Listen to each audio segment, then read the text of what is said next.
Olá, está começando mais um estudo Crescendo em Cristo. Eu sou o pastor André Plumber, pastor da Igreja Evangélica Luterana do Brasil, em Macapá.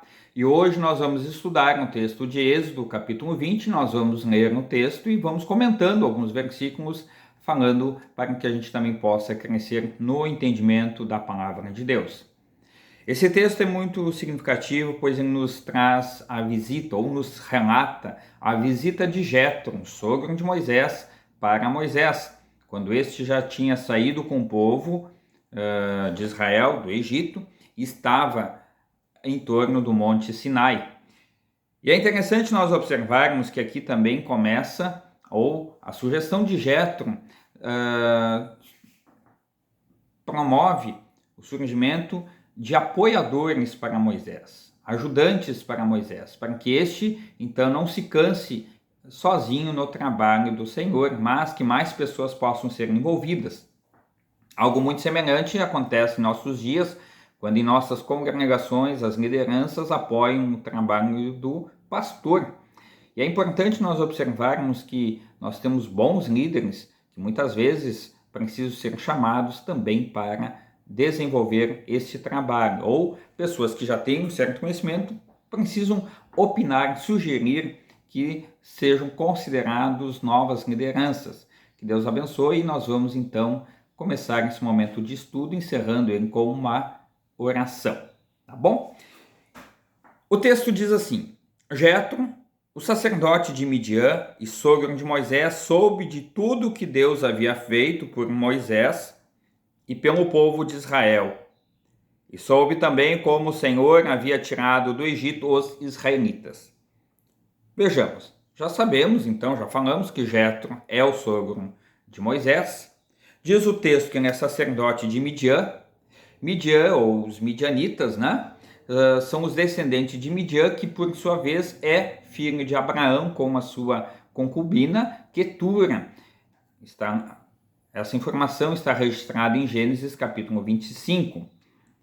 Também é preciso nós observarmos que ele ficou sabendo de tudo que Deus havia feito por Moisés e pelo povo de Israel e como tinha livrado este povo do Egito.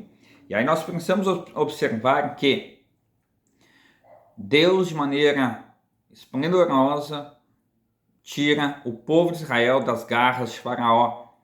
E aí nós também, anteriormente, sabemos, lendo o texto de Êxodo, a respeito das pragas que Deus enviou para o Egito, a fim de que convencesse Faraó a libertar o povo de Deus. Então é importante nós observarmos esse conjunto de informações que acabou chegando até Midian, e lá Jetro, sabendo dessas informações, vai visitar o seu genro Moisés e junto leva então a esposa de Moisés, né, com os filhos de Moisés. Vamos ver na sequência. Então ele foi para um lugar onde Moisés estava, levando Zípora, e o significado da palavra Zípora é passarinho, né, a mulher de Moisés. Moisés havia mandado Zípora e os 2 filhos dela para a casa de Jetro. Provavelmente, talvez, como uma forma de proteger a sua família dentro daquele contexto de turbulência, a fim de que pudesse focar com mais tranquilidade no trabalho que ele tinha a executar em conduzir o povo para fora do Egito. O nome de um deles, se referindo aos filhos de Moisés, era Gerson, pois Moisés tinha dito: sou hóspede em terra estrangeira. O nome do outro era Eliezer, pois Moisés tinha dito: o Deus do meu pai me ajudou e não deixou que eu fosse morto pelo rei do Egito. É interessante nós observarmos que os nomes, especialmente no Antigo Testamento, têm todo um significado e tem a ver com contextos vivenciados naquela época. Assim como não é comum ainda, ou melhor, não é comum isto no Ocidente, mas no Oriente é bastante comum o nome das pessoas ter uma conotação, ou seja, pelo ato do nascimento, ou do ato de como que foi concebido, se foi no ato do nascimento um nascimento mais dificultoso, Então tudo muitas vezes se correlaciona com esta vivência. O versículo 5 diz assim: Jetro, o sogro de Moisés, foi com a mulher e os 2 filhos de Moisés para o deserto onde Moisés estava acampado no Monte Sagrado. Que monte sagrado é este? Monte Sinai, lá onde então Moisés recebe as tábuas da lei mais tarde, como nós vamos ver nos próximos estudos. Diz o texto: ele havia mandado um recado para Moisés dizendo que estava chegando com a mulher e os 2 filhos. Essa prática é bastante comum ser anunciado para que pudesse então ser recepcionado com dignidade e honra, a fim de que possa ou pudesse então Jetro ser visto, olha, este é meu sogro, que Moisés pudesse apresentá-lo para o povo de Israel quando esse chegasse, para que não fosse um desconhecido, mas alguém tratado com honra, dignidade. Algo muito semelhante nós podemos observar, se você lembra, quando Jacó está indo para o Egito. E aí José, naquela ocasião, Jacó manda uma mensagem e José vai ao encontro do seu pai, a fim de prestar honra, reconhecimento, respeito e assim por diante. O versículo 7 diz assim: Então Moisés saiu para se encontrar com Jetro, curvou-se em sinal de respeito e o beijou. Cada um perguntou ao outro se ia bem de saúde, depois eles entraram na barraca de Moisés. O ir ao encontro do seu sogro, curvar-se, sinal de respeito, de reverência, de reconhecimento pela experiência de vida, pela importância que tem. Também quando diz e o beijou, um sinal de respeito, um beijo no lado da face, sinal de reconhecimento da importância que tem Jetro também. E aí vem aquele momento de conversa familiar. Como é que você está? A sua família? Como é que tem passado? Como é que está o teu trabalho? Como é que está a sua saúde? E assim por diante. E diz o versículo 8, ele contou ao sogro tudo que o Senhor Deus, por causa do seu amor pelo povo de Israel, tinha feito com o rei do Egito e com os egípcios. Falou também a respeito das dificuldades que o povo havia tido no caminho e como o Senhor os havia socorrido. Claro, o texto aqui não nos diz, mas é provável que Moisés tenha relatado como é que aconteceu o processo das pragas ao Egito, as dificuldades, quando estavam lá à beira do Mar Vermelho, quando então eles percebem a chegada do exército de Faraó e ele ora a Deus e aí Deus diz, ande, marche, sigam em frente, mostrando então que Deus estava na verdade cuidando e sustentando o seu povo. Diz o versículo 9, Jetro ficou muito contente com tudo que o Senhor havia feito pelo povo de Israel, tirando-o do Egito. A alegria de alguém que percebe e consegue reconhecer o quanto Deus é misericordioso, bondoso e que consegue perceber que as misericórdias de Deus em favor dos que o amam e o temem se renovam a cada novo amanhecer. E o versículo 10 diz assim, e disse, louvado seja o Senhor Deus que libertou vocês das mãos dos egípcios e do seu rei. Agora sei que o Senhor é mais poderoso do que todos os deuses, pois livrou os israelitas do poder dos egípcios, quando eles os trataram com tanto desprezo. Aqui Jetro faz questão de enaltecer, lembrando que o poder de Deus é muito maior que todos aqueles poderes que os egípcios achavam que seus deuses tinham, ou muito maior do que o poder que as pessoas achavam que Faraó tinha. Aqui faz questão de exaltar que, na verdade, Deus é superior a todos os deuses, que ninguém é maior do que o próprio Deus. Isso me faz lembrar de um texto, o texto de Isaías, capítulo 46, versículo 3 e 4, quando então Isaías diz: escute, povo de Israel, escutem todos os descendentes de Jacó que ficaram vivos, desde que vocês nasceram, eu os tenho carregado, sempre cuidei de vocês, e quando ficarem velhos, eu serei o mesmo Deus. Cuidarei de vocês quando tiverem cabelos brancos, eu os criei e os carregarei, eu os ajudarei e salvarei. É Deus mostrando para o seu povo que ele continua sustentando, amparando. Também hoje não é diferente. Deus continua cuidando de você, da sua família, desde que nós fomos concebidos e ainda estávamos sem ser notados ou conhecidos ainda pela nossa mãe lá no ventre dela. Deus já sabia de todos os nossos dias, saberia de todas as dificuldades que haveríamos de passar, e ele comprometido em nos sustentar, amparar. Assim também Deus fez com o povo de Israel, que foi tirado do Egito, quando ele ouviu o clamor desse povo que sofria, atormentado pelo castigo da escravidão, que estavam sendo submetidos no Egito. E o versículo 12 nos diz assim: em seguida, Jétro trouxe uma oferta para ser completamente queimada e animais para serem mortos como sacrifício a Deus. Arão e todos os líderes do povo de Israel foram com ele para comer a refeição sagrada. É importante nós observarmos que nesse sacrifício, sempre uma parte então era queimada em oferta a Deus e o restante eram consumidos pelos sacerdotes, pelos líderes, que assim ofereciam o sacrifício. Aqui também cabe nós lembrarmos do texto do Salmo 127, versículo 1. Se o Senhor Deus não edificar a casa, não adianta nada trabalhar para construí-la. Se o Senhor não proteger a cidade, não adianta nada os guardas ficarem vigiando.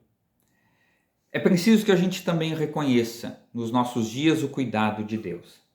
Assim como Jétro viu o quanto Deus tinha abençoado o povo de Israel, assim também nós devemos ser agradecidos e reconhecer todo o cuidado e proteção de Deus sobre o seu povo.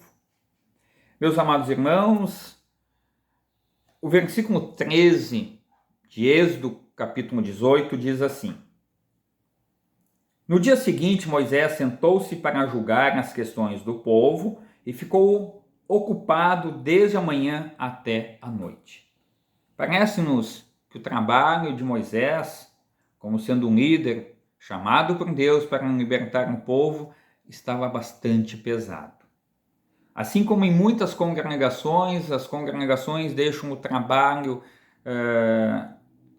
para somente o seu pastor fazer, sobrecarregando muitas vezes o pastor, tirando as suas alegrias, ou também podemos dizer, quando as congregações jogam sobre as suas lideranças, sobre as suas diretorias, um peso que poderia ser compartilhado, causando cansaço, causando enfado, sobre maneira desgastante. E aí diz o texto na sequência, aqui vem, poderíamos dizer, a instituição dos juízes, daqueles que ajudam a fazer os julgamentos. Aqui nós vamos ver na sequência que Jétro vai dar conselhos sábios para que facilite a vida, pois quando o trabalho é compartilhado, rende-se mais o trabalho, todos são beneficiados e assim também o trabalho avança com mais naturalidade. O versículo 14 diz assim: quando Jétro viu tudo o que Moisés estava fazendo, perguntou: por que você está agindo assim? Por que está resolvendo sozinho os problemas do povo, com todas essas pessoas em pé ao seu redor, desde a manhã até a noite? Ele faz essa interrogação, afinal de contas, ele está vendo que, além da necessidade do povo, estava sobrecarregando Moisés, e com certeza isso geraria inquietações ao povo. Tudo bem que Moisés se sentia, sim, foi chamado para ser líder do povo, conduzir um povo para fora do Egito, mas agora ele pega sobre si um peso que poderia ou deveria ser compartilhado para ter um apoio. Tanto é que nós vamos ver na sequência agora essa sugestão de Jétro a respeito da importância de Moisés dividir o seu trabalho para facilitar a vida dele, melhorar com certeza a convivência, a harmonia entre o povo, né? E naturalmente o povo estaria mais tranquilo, pois teriam as suas necessidades resolvidas com mais agilidade. Então, vejamos. Moisés respondeu: eu tenho de fazer isso porque as pessoas vêm falar comigo para saber o que Deus quer.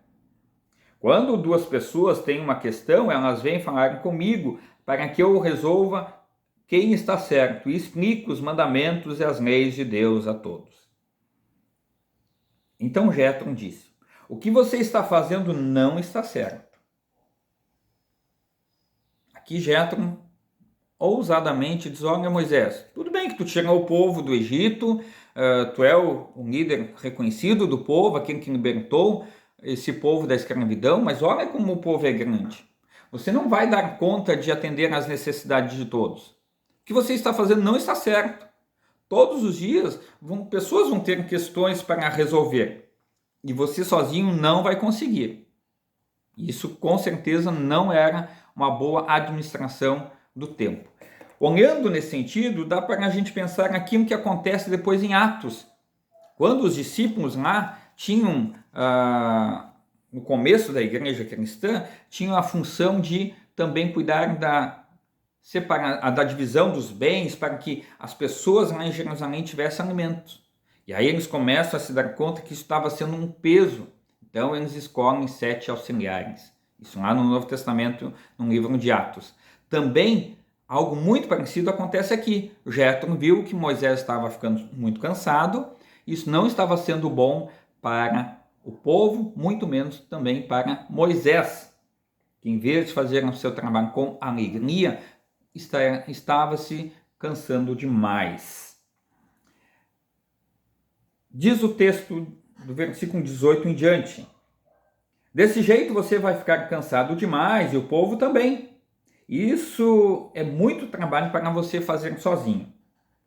Agora escute o meu conselho e Deus o ajudará. Está certo que você represente o povo de Deus, o povo diante de Deus, e também que leve a ele os problemas deles. Está dizendo, olha, está certo. Você deve ensinar as leis de Deus e explicar o que deve fazer e como devem viver. Jétro não está questionando se Moisés estava agindo errado ou não. Ele está dizendo, não, está certo. Mas aqui vem uma sugestão. Mas você deve escolher alguns homens capazes e colocá-los como chefes do povo. Chefes de 1000, de 100, de 50 e de 10. Devem ser homens que temam a Deus, que mereçam confiança e que sejam honestos em tudo. Isso também serve para as nossas lideranças, né? Não é porque alguém tem mais influência dentro da igreja. Muitas vezes a gente quer escolher alguém que tem mais posses, mas se não tiver uma vida consagrada, perde o sentido de toda essa pompa que muitas vezes as pessoas têm ou acham que têm. É preciso que sejam pessoas justas, sinceras, tá? Versículo 22. Serão eles que sempre julgarão as questões do povo. Os casos mais difíceis serão trazidos a você, mas os mais fáceis eles mesmos poderão resolver. Assim, será melhor para você, pois eles o ajudarão neste trabalho pesado. Se você fizer isso e se for essa a ordem de Deus, você não ficará cansado e todas essas pessoas poderão ir para casa com as suas questões resolvidas. Imagina você indo para um local para ser, digamos, ter suas questões resolvidas, tirar suas dúvidas, aí você vai 2, 3 dias e não tem essas questões resolvidas. Isso não é bom. Do mesmo modo dentro da igreja. Às vezes a gente bota um peso sobre uma pessoa, sobre uma liderança, e a gente acaba sobrecarregando, cansando essa pessoa e não tem as coisas caminhando de modo favorável. Eu estou sempre fazendo essa correlação do texto com a nossa realidade no nosso dia a dia dentro da igreja, porque nós precisamos repensar muitas coisas com relação à liderança dentro da igreja. Precisamos assumir as nossas responsabilidades também para que o trabalho do reino de Deus floresça e cresça. Diz o versículo 24: Moisés aceitou o conselho de Jetro e escolheu homens capazes entre todos os israelitas. Ele os colocou como chefes de 1.000, de 100, de 50 e de 10. Eles sempre julgaram as questões do povo, resolvendo as mais fáceis e trazendo para Moisés as mais difíceis. Então Moisés se despediu de Jetro e Jetro voltou para casa. E aqui nós temos esse relato da escolha da liderança, quando Moisés, que aqui nós temos o relato em Êxodo 18, uma conversa de Jetro e Moisés. Depois, Moisés então chama o povo e vai dizer, olha, precisamos fazer disso, desse jeito e daquele jeito. E aí nós temos lá em Deuteronômio, capítulo 1, versículo 9 a 13, que nos traz esse relato onde nos é dito. Em seguida Moisés disse ao povo, quando ainda estávamos ao pé do monte Sinai, eu lhes disse, eu sozinho não posso cuidar de vocês, o Senhor nosso Deus fez com que vocês aumentassem em número, e hoje são tantos como as estrelas do céu. E que o Senhor, o Deus dos nossos antepassados, faça com que vocês sejam um povo ainda 1000 vezes maior do que são agora, que Ele os abençoe como prometeu. Mas como é que eu posso sozinho aguentar a carga pesada de resolver todas as causas e todas as questões que aparecem no meio do povo? Portanto, cada tribo escolha homens sábios, inteligentes e competentes para que eu os ponha como chefes de vocês. E aí segue, mostrando a descrição de como deveriam ser esses homens, essa liderança, a fim de que pudesse facilitar o trabalho. Isso também serve como exemplo e lição para nós hoje em dia, que o trabalho do reino de Deus, quando nós compartilhamos, damos a oportunidade de novas pessoas assumirem responsabilidades, ou novas pessoas se colocam para assumir responsabilidades, facilita o trabalho, melhora o trabalho e assim o trabalho se torna realmente um fardo que não é tão pesado assim. Que Deus abençoe você, meu amado irmão, e agora oramos dizendo: Onipotente Deus, Todo-Poderoso, fazei-nos reconhecer, a exemplo de Moisés, que precisamos de ajuda. Ensina-nos a confiar nas pessoas, a saber quem são os sábios que tens entre o teu povo, a fim de que estes possam te honrar, te enaltecer, servindo-te com fidelidade. Em teu nome, Jesus. Amém. Meu amado irmão, muito obrigado por sua companhia e desejamos que o bondoso Deus esteja com você e a sua família. Até mais.